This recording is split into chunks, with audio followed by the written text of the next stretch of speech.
우리가 성경 말씀을 읽는 바로 하나님께서 택하시고 인도하셨던 민족은 분명 어느 민족이에요? 이스라엘 민족입니다. 그리고 이스라엘 민족들도 그것을 잘 알고 있었습니다. 당시에 자기들만이 선택받은 민족, 어떤 의식이라고 하죠? 선민의식. 그것을 가지고 살아가는 민족이 이스라엘 민족이었습니다. 이방인들은 자기들과 같이 구원받을 백성으로 여기지 않았어요. 차별을 했다는 것이죠. 그 사상이 신약시대에 와서도 논쟁거리를 이어지고 있습니다. 과연 이방인들도 구원을 받을 수 있느냐? 근데 아시다시피 우리 예수 그리스도께서 이방인들 또한 구원받을 백성이라고 분명히 말씀하셨습니다. 가르치셨습니다. 그리고 승천하실 때에 그것을 확실하게 강조하셨어요. 오직 성령이 너희에게 임하시면 너희가 권능을 받고 예루살렘과 온 유대와 사마리아와 땅 끝까지 이르러 내 증인이 되리라 하시니라. 네. 우리에게 주신 지상명령이 그것을 증거합니다. 이방인들 또한 구원받을 백성이다. 그들에게 가서 복음을 증거하라. 그래서 이게 근데 이제 신약에서 예수님만 강조한 게 아니라 이미 구약에도 다기고 있습니다. 하나님께서 이방인들을, 여러 이방인들을 성경 곳곳에서 시대에 따라서 각각의 사람들을 쓰셨던 것을 우리가 볼 수 있어요. 이스라엘 백성들만 쓰신 게 아니라는 것이죠. 욥 어떻습니까? 욥기의 주인공 욥은 이방인이었어요. 이방. 또 창세기에 등장하는 아브라함이 11조를 드렸던 지극히 높으신 하나님의 제사장 누굽니까? 멜기세덱.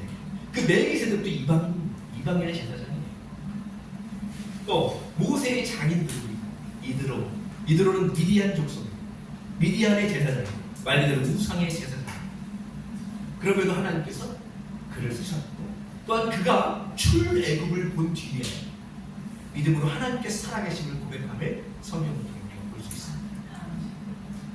이 외에도 하나님께서 이스라엘 백성이 아닌 이방인을 들어쓰신 이유는 많이 있어요. 오늘 본문에 등장하는 발람이라는 선지자도 마찬가지입니다. 발람은 선지자라 일컫 기도하는 사람이었어요. 근데 이 발람은 이방인이었습니다. 이스라엘 사람이 아니었습니다. 그럼에도 불구하고 이 사람은요, 하나님의 말씀을 대언하는 선지자의 역할을 감당하는 모습을 우리가 볼 수 있어요. 자, 이방인이었지만 하나님의 선지자의 사명을 감당하는 발람. 그러나 성경은 전체적으로 발람을 선한 선지자로는 이야기하지 않고 있습니다. 굉장히 오늘 말씀 제목이 뭐예요? 애매한 선지자입니다. 애매한 선지자가 아니라 애매한 선지자입니다. 왜 애매한 선지자였습니까? 오늘 이 시간 그 말씀을 통해서 알아보려 합니다. 말씀을 통해 혹시 우리 또한 애매한 그리스도인이 아닌가, 우리가 한번 말씀을 통해 도전받는 시간 되기를 소망합니다. 네. 오늘 말씀을 통해서 우리가 두 가지에 대해서 나눠보려 합니다. 하나는 무엇이냐면 선지자입니다, 술사입니다. 선지자입니다, 술사입니다. 발람은 선지자와 같았습니다. 하나님 말씀을 대언했으니까요. 그는 하나님 말씀을 분명히 대언하는 사람이었고요, 오늘 말씀을 두대로 보면 그는 굉장히 유명한 사람이었습니다. 모압 왕까지도 알고 있거든요. 네가 복을 내리면 그 사람에게 복이 내리고, 저주하면 그 저주가 그 사람에게 임하는 것을 내가 알고 있다. 그 모압 왕까지도 인정하는 선지자 같은 사람이 발람이었습니다. 근데 말씀은요, 그를 술사라고 명명합니다. 단언컨대 그는 하나님 앞에 굉장히 애매한 포지션의 인물이었다고 볼 수 있겠습니다. 배경은 이렇습니다. 이스라엘 백성들의 40년 광야 여정은 이제 마무리되는 시점입니다. 이스라엘 백성들이 가나안으로 가는 길목에 다다랐어요. 이제 다른 민족들과 전쟁을 앞두고 있습니다. 본문 이전인 이제 민수기 22장 이전 21장을 보면 이스라엘 백성들이 아랏의 왕이 통치하는 나라를 멸하는 이야기가 있습니다. 그리고 시온이 통치했던 아모리 지방도 점령하죠.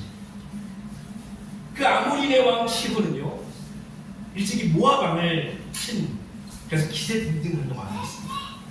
그러나 하나님께서 함께 하시는 이스라엘 백성들 앞에서는 헛수고책으로 무너졌죠. 그리고 그 이스라엘 백성들 이제 모압 평지에 지를 치고 있습니다. 1절에 이렇게 기록합니다. 오늘 읽지는 않았지만 오늘 사실 본문은 22장 전반이에요. 근데 한 절만 읽었습니다. 시간이 없거든요. 우리 1절 말씀과 함께 읽어볼까요? 1절 시작. 이스라엘 백성이 또 길을 떠나 모압 황지에 진을 쳤으니 요단을 건너편 여리고 맞은 편이더라. 자, 모압은 아모리 족속에게도 이전에 패한 적이 있다고 했죠. 근데 그 아모리 족속을 이긴 족속이 이스라엘 민족인데 그들이 자기들 앞에 왔습니다. 모압 왕이 걱정이 태산입니다. 모압 왕이 발락이라는 왕이에요. 걱정이 태산. 2절 4절에 그 모습을 기록하고 있거든요. 십볼의 아들 발락이 이스라엘이 아모리에게 간 모든 일을 보았으니 모압이 심히 두려워하였으니 이스라엘 백성이 많음으로 말미암아 모압이 이스라엘의 전전에 번민하다. 미디안 장로들에게 이르되 이제 이 길이가 소가 밭에 풀 뜯어먹은 같이 우리 사방에 있는 것을 다 뜯어먹으리로다 하니 그때에 십볼의 아들 발락이 모압 왕이었더라. 아멘. 자, 모압 왕 발락이요. 이제 이스라엘이 언제 쳐들어올지 모르는 가운데 앞에 있으니까 걱정이 태산이었어요. 그런데 고민하다가 이길 방법을 딱 하나 고안해냈습니다.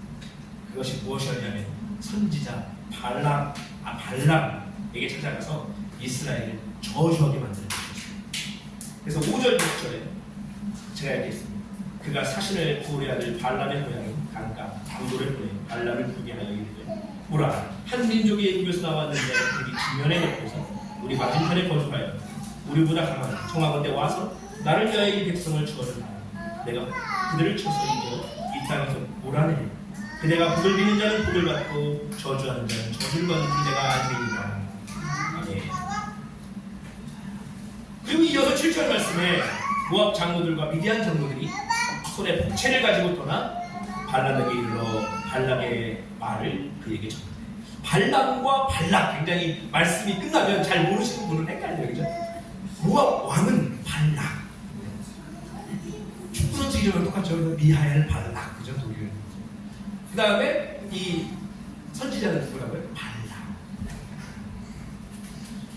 모압 왕 발락이요. 선지자 발람이 복을 비는 자는 복을 받고 저주하는 자는 저주를 받는다는 소문을 익히로 알고 있습니다. 그래서 모압 장로들과 미디안 장로들의 손에 예물을 드려보내요. 근데 여기서는요, 예물이라고 표현하지 않습니다. 뭐라고 해요? 복채라고. 우리가 복채 어디서 많이 들었죠? 복채. 어디 무당한 데가 아니라 복채에 있는 거죠. 그러니까 이미 이 말씀부터도 이 발람의 존재에 그걸 알 수 있습니다. 정체를. 자, 이제 이 복채를 들려서 이스라엘 백성들을 저주하라고 발람에게 보냈는데, 그랬더니만 이 이방 선지자 발람이 하나님의 말을 대언하는 이 발람이 의외의 반응을 합니다. 그게 8절 말씀이에요.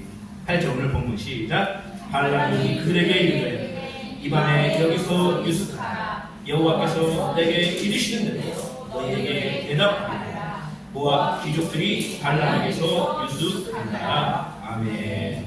자, 여기에 애매하게 대비되는 말이 두 가지가 있습니다. 하나는 무엇이냐면요, 여호와께서 내게 이르시는 대로 너희에게 대답하리라, 이 말이고요. 또 하나는 뭐냐면 너희가 여기에 유숙하라. 왜 애매한지를 이제 말씀을 통해 나누는 거예요. 자, 선지자 발람이 여호와의 말씀을 대언해서 전하는 사람이었습니다. 실제로 하나님과 이야기를 나누는 부분이 있어요. 그죠? 9절에서 12절에 그런 부분이 있죠. 그죠? 하나님이 발람에게 임하여 말씀하시되 너와 함께 있는 이 사람들이 누구냐? 이 하나님 말씀하십니다. 발람이 하나님께 아뢰되 모압 왕 십볼의 아들 발람이 내게 보낸 자들이니이다. 이르기를 보라, 애굽에서 나온 민족이 지면에 곁했으니 이제 와서 나를 위하여 그들을 저주하라. 내가 곧 그들을 쳐서 몰아낼 수 있으리라 하리라. 하나님이 발람에게 이르시되 너는 그들과 함께 가지도 말고 그 백성을 저주하지도 말라. 그들은 복을 받은 자들이니라. 아멘. 자, 결국 어떻게 했어요? 이 대목, 이 본문의 이야기 후에 발람이 모압 사람들의 뜻대로 이스라엘을 저주하지 않습니다. 저주하지 않습니다. 그런데 하나님 말씀대로 행했어요. 오히려 이스라엘 백성들을 축복합니다. 굉장히 선지스럽고 바람직하죠. 그렇죠? 그러나 이 발람이 결국은 후에 이스라엘을 망하게 한 꾀를 이 발람에게 내줘서 자그마치 24,000명이라는 이스라엘 백성들을 죽게 만드는 원이 된 사람이었습니다. 여러분 8절 상황에 보면 이상합니다. 모압 왕 발락이 모압 사람들과 미디안 사람들을 보낼 때 무엇을 부탁하려 보냈다고요? 우리 화친하자 이걸로 보냈습니까? 아니에요. 이스라엘 백성들을 저주하라. 물론 이제 발람이 이방인이죠. 이스라엘 백성들은 아닙니다. 저주하면 할 수도 있는 사람이 남이니까. 그런데 어떻게 보면은 이게 하나님의 사람이잖아요. 하나님 말씀을 대언하는 사람인데 이스라엘 민족은 하나님의 민족입니다. 하나님 선택하신 민족을 저주하라고 부탁하고 온다니까 이게 말이 됩니까? 이게? 말이 안 되는 거예요. 근데 애매한 말을 던졌다고 했죠? 이 밤에 여기서 유숙하라. 이 무슨 망언인 거죠. 하나님의 선지자면 유숙하라 말할 게 아니라 어떻게 해야 돼요? 이런 너랑 니네들이랑 상종하잖아요. 어디를 여기고 와? 돌아가라! 이렇게 해야 맞지 않습니까? 근데 그렇게 하지 않습니다. 유숙하라. 왜요? 내가 하나님한테 물어볼게요. 누구에게 할 수 있습니까? 하나님을 신, 내가 이방신이죠. 마치 무당처럼 발람이 행하는 거죠. 애매한 스멜이 흐르는 거죠. 악한 제안을 거부하지 않는 모습이 발람에게 있습니다. 근데요, 우리가 보기에 발람이 결국은 이스라엘 저주 안 했잖아요. 하나님 말씀대로 칭찬했잖아요. 저기 축복했잖아요. 이스라엘에서. 그러면은 참 선지자 아닙니까? 무엇으로 보면? 그러나 결론적으로 성경은 발람을 소개할 때 뭐라고 소개한다고요? 술사라고 소개합니다. 여호수아 13장 22절에 이스라엘 자손이 그들을 살육하는 중에 부올의 아들 점술과 발람도 칼날로 죽였다. 하나님과 분명히 대언하는 사람이고 성경에도 하나님과 소통하는 내용이 있는데 이상하죠? 그 사람을 술사라고 말합니다. 점술가라고. 나중에 하나님의 백성 이스라엘 자손이 발람 선지자를 칼날로 죽여버렸다고 했는데, 여러분 발람이 하나님의 선지자라면 이스라엘 자손으로부터 보호받아야 되지 않겠습니까? 그런데 성경은요, 이 발람을 여호수아뿐만 아니라 다른 데서도 선지자로 인정하잖아요. 베드로후서 2장 15절에 그들이 바른 길을 떠나 미혹되어 부올의 아들 발람의 길을 따르는 도다. 그는 불의의 삭슬을 살아가다가 자기의 불법으로 말미암아 책망을 받고 말하지 못하는 나귀가 사람의 소리로 말하여 이 선지자의 미친 행동을 저지하였다. 아멘. 자, 여기서 말합니다. 분명히 발람을 선지자라고 말합니다. 그죠? 선지자의 근데 뭐라고 말해요? 미친 행동. 선지자답지 못한 행동. 이것이 바로 선지자의 미친 행동이라고 성경은 기록하고 있습니다. 선지자라고도 기록하는데 이게 애매하게 점술가라고도 기록하고 있는 게 이 발람의 위치를, 애매한 위치를 보여주고 있습니다. 신기하죠? 이런 사람이 선지자.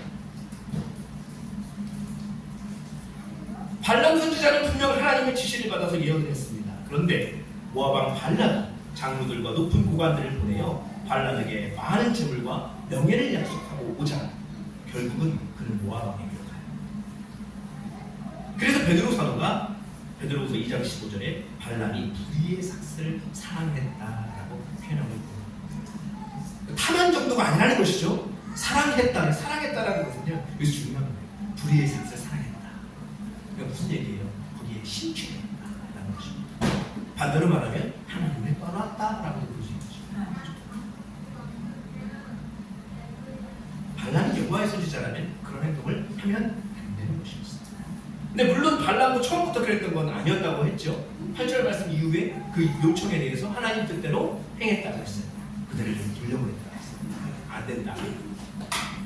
근데 다시 한번 11절 12절에 발람에게 예물을 주면서 또 포섭하려고 할 때 그들과 함께 가지 않고 거절을 해요.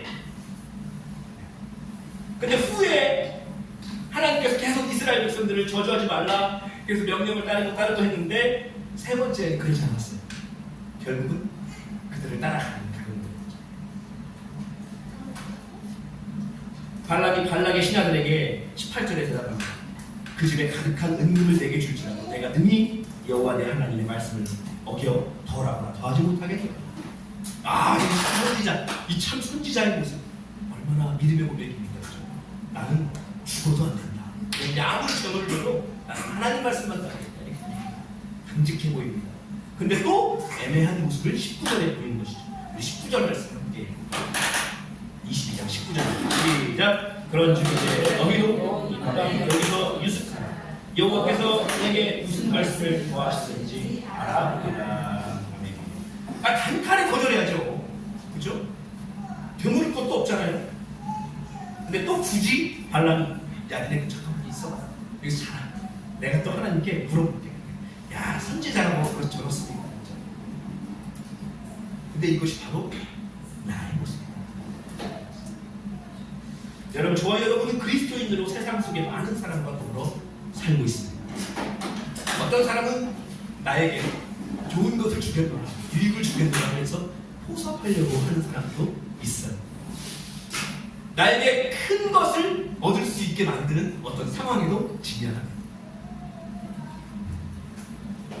여러분, 근데 마찬가지지만 우리가 매주 한 번은 이렇게 나와서 은혜 받잖아요. 말씀 예배 드리면 은혜 받잖아요. 그렇기 때문에 여러분, 혹시나 유혹이 있어도 이겨낼 수 있는 거예요. 이런 은혜입니다. 그런데 우리가 이렇게 예배드리고 말씀을 듣고 자청하고 하지만 월요일 딱 시작되면 어떻게 됩니까? 주일날 예배는 없어졌어요. 또 시작되는 거예요. 내 마음대로 시작돼요. 내가 오기 시작돼요. 일주일 동안 쓰는 거예요. 발람의 19절 고백과 같이 18절 고백과 같이 하나님을 내 하나님으로 우리도 고백합니다. 내 하나님.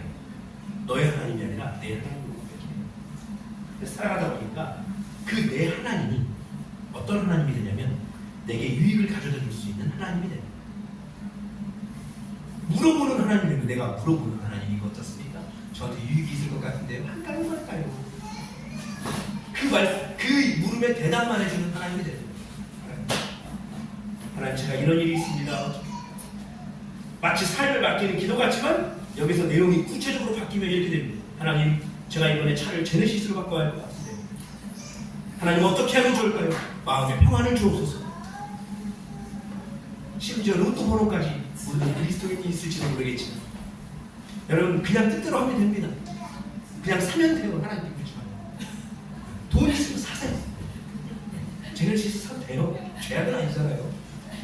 로또 사라는 얘기는 못하겠습니다. 저는 그걸 굳이 왜 하나님께 묻습니까? 이미 마음의 뜻을 정하고 있잖아요. 내가. 근데 그것을 하나님의 뜻이라고 어거지로 가져다 붙이는 우리의 신앙의 모습이 이런 거였어요. 발람이 가고 싶어요. 지금 가고 싶어 죽겠어요. 예물을, 복채를 갖고 싶어요. 가면 더 많은 거 주지 않겠습니까? 이미 마음에 정했어요. 그러니까 너희들 가지 말고 그냥 너희 가만히 있어라. 내가 물어볼게. 이게 우리의 삶의 모습입니다. 하나님, 제가 주일을 섬기지 못할 일을 맡았습니다. 굉장히 큰 일입니다. 하나님, 어떻게 하면 좋을까요? 응답하옵소서. 주일 성수 못할 큰 일이면 하지 않는 게 맞죠. 뭐하러 물어봅니까? 하지 않는 게 답이죠. 여러분, 하나님의 뜻과 배치되는 일이 내 앞에 있을 때 마음속으로는 나는 그 일을 꼭 하고 싶은데 드러내진 않습니다. 그저 하나님께 기도를 하죠. 사람들에게 얘기하면 기도하고 있습니다. 근데 그것이 하나님께서 내게 평안을 주셨다고 하면서 핑계되는 하나님의 삶입니다. 마음의 위안을 얻으려 하는 기도, 이것은 성도의 기도가 아니라 술사의 기도가 있습니다. 마치 하나님의 뜻을 묻기는 했지만 이미 불의의 삭슬을 욕심낸 애매한 마음으로 하나님의 뜻을 물었던 발람과 발람입니다. 내가 하고자 하는 일이 혹시 선한 일이라면 그것이 하나님의 뜻인지 묻는 것은 너무 귀한 일이죠. 우리 늘 선한 일에 하나님의 뜻을 묻기를 소망합니다. 근데 혹시나 내가 하고자 하는 일이 죄악된 일이고 내가 생각해서 죄악된 일이고 또는 내 욕심이 앞서는 일이라면 하나님의 뜻을 억지로 핑계 삼지 않고 욕심을 버리고 돌이키는 결단이 우리에게 있기를 소망합니다. 아멘. 발람은 선지자인가 술사인가? 애매한 그리스도인이 아닌 하나님 앞에 분명한 그리스도인으로 살아가는 저 여러분 되기를 소망합니다. 아멘. 오늘 말씀을 통하여 우리가 두 가지에서 나눠보고 있습니다. 하나는 선지자인가 술사인가? 다른 하나는 무엇이냐면 그럼에도 하나님은 기회를 주신다. 기회를 주시는 하나님에 대해서 나오고 있습니다. 하나님께서 발람의 마음을 아셨습니다. 그래서 그를 모아고 가라 하셨습니다. 20절 말씀을 함께 읽습니다. 20절 시작. 밤에 하나님이 발람에게 임하여 이르시되 그 사람들이 너를 부르러 왔거든 일어나 함께 가라. 그러나 내가 너에게 이르는 말만 준행할지라. 아멘. 이 말씀에 결국 이제 가라하셨습니다. 응답을 받은 거예요. 발람에게 자기 뜻대로 응답을 받았죠. 그래서 짐을 싸서 나귀를 타고 모압으로 갑니다. 얼마나 룰루라라 했을까. 상상을 하면 즐거웠을 거예요. 해외여행 가는 것처럼 즐거웠습니다. 그런데 가는 중에 매우 희귀한 일이, 불가능한 일이 일어나요. 그 이야기는 이렇습니다. 21절에서 34절의 말씀이 너무 길은데, 발람이 모압으로 길을 떠나려 했는데 하나님이 진노하십니다. 여호와의 사자가 나귀를 탄 발람 앞에 서 있었거든요. 근데 발람은 그것을 보지 못했고 나귀는 보았습니다. 그래서 그 여호와의 사자가 칼 들고 있으니까 두려워서 피합니다. 도망갑니다. 구석으로 피하는 거예요. 근데 발람은 역정을 내면서 너희 왜 안 가? 하면서 채찍질을 합니다. 그것을 총 3번 했어요. 이제 더 가까이 나귀한테 가니까 구석에 갈 곳이 없으니까 나귀가 엎드렸어요. 그러니까 발람이 이제 엎드린 그 나귀를 채찍질하는 거예요. 왜 안 가냐? 그러니까 나귀가 입을 열어 말을 합니다. 내가 당신에게 무엇을 하였기에 나를 이같이 3번 때리느냐? 근데 발람 좀 신기하죠? 자기 나귀가 말하는 거예요. 왜 그 말을 해? 이게 아니라 뭐라고 해요? 대답을 해요. 네가 나를 거역하기 때문이다. 내가 칼이 있었으면 널 진작 죽였으리라. 나귀가 30절에 말합니다. 우리 30절 말씀 읽어볼까요? 시작. 나귀가 발람에게 이르되 나는 당신이 오늘까지 당신의 일생 동안 탄 나귀가 아니라 내가 언제 당신에게 이같이 하는 버릇이 있었더냐? 그가 말하되 없었더니라. 이 대화가 끝난 후에 하나님이 발람의 눈을 밝히셨다고 했습니다. 영적인 눈을 밝히시고 여호와의 사자가 이제 발람 앞에 보이고 칼 들고 서 있어요. 발람이 그때서야 자기의 범죄를 하나님 앞에 하나님 기쁘시게 하지 않는 행위를 했음을 고백합니다. 여러분, 부와 명예에 혹했던 발람은 나귀마저도 보는 여호와의 사자를 보지 못했습니다. 하나님께서 발람의 명의 눈을 밝히셨을 때야 여호와의 사자가 칼을 빼어 들고 있는 것을 보게 되었습니다. 여러분, 선지자라고 대접받았던 발람이었지만 그는 영적으로 무딘 자였다는 사실을 우리에게 보여줍니다. 더 정확히 말하면 욕심에 빠져 있을 때 그는 영적으로 무뎌집니다. 그렇습니다. 여러분, 참 선지자의 모습 같지만 결국 참 선지자답게 살아가지 못한 발람과 같이, 여러분, 우리도요 그리스도인으로 살아간다 하면서 그리스도인답게 살아가지 못할 때가 있잖아요. 많잖아요. 영에는 이가 젖던 발람과 같이 여러분, 우리도 영적으로 무딘 삶을 살아가면요 그리스도인답지 못한 삶을 살아갈 수밖에 없습니다. 여러분, 이 사실을 기억하길 바랍니다. 네. 참, 그래도요 여러분, 은혜가 넘치는 것은 무엇이냐면 하나님께서 그런 우리에게 몇 번이고 깨닫게 하시려고 기회를 주신다. 야 발람아, 너 나귀 때문에 살 줄 알아라 말씀하셨어요. 여호와의 사자가 너 이 나귀 때문에 살 줄 알아.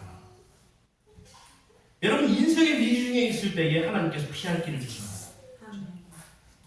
도움의 손길을 보내시기도 하시고요, 못 사람들을 통해서 위로받게 하시고, 혹여 내가 그릇된 선택을 하려 할 때도 마치 발람이 나귀 덕에 살았듯이 누군가의 입을 통해 구원해 주시기도 합니다. 네, 하나님 우리의 기회를 주시다. 신앙의 위기 중에 있을 때 바람직한 믿음의 사람들을 만나게 하셔서 꺼지기 직전에 신앙의 불씨를 다시 타오르도록 하실 때도 있는 것이 하나님이에요. 여러분, 생각해보면 이런 인생의 매 순간들이 우리에게 그리스도인답게 살 수 있도록 하시는 하나님의 기회임을 고백하시길 소망합니다. 지금 이 시간 우리가 나누는 이 말씀도요 저와 여러분에게 그리스도인답게 살아갈 수 있도록 능력 주시는 기회임을 고백합니다. 저와 여러분 되시길 소망합니다. 말씀을 마무리하겠습니다. 하나님의 뜻이 아님을 알고도 부와 명예를 안기며 부탁하는 이 모압왕에 거절하지 못한 채 계속 하나님께 되묻기만 했던 이 발람의 애매한 선지자의 모습이 저와 여러분의 모습이 아닌가 다시 한번 살펴봅니다. 그리스도인으로 살아가는 것이 어떤 모습인지 알고 있으면서도 나의 욕심과 때로는 나의 좋지 못한 상황으로 인해 어그러진 길을 가고 있는 나, 혹시 한 주간을 살면서 그런 나를 발견할 때마다 재빨리 우리의 길을 하나님을 향해 돌이킬 수 있기를 소망합니다. 아멘. 그 돌이킬 기회를 주시는 하나님의 기회를 포착하고 감사하면서 은혜의 삶을 걸어가는 저 여러분의 신앙의 여정 되기를 간절히 소망합니다. 아멘. 기도하겠습니다.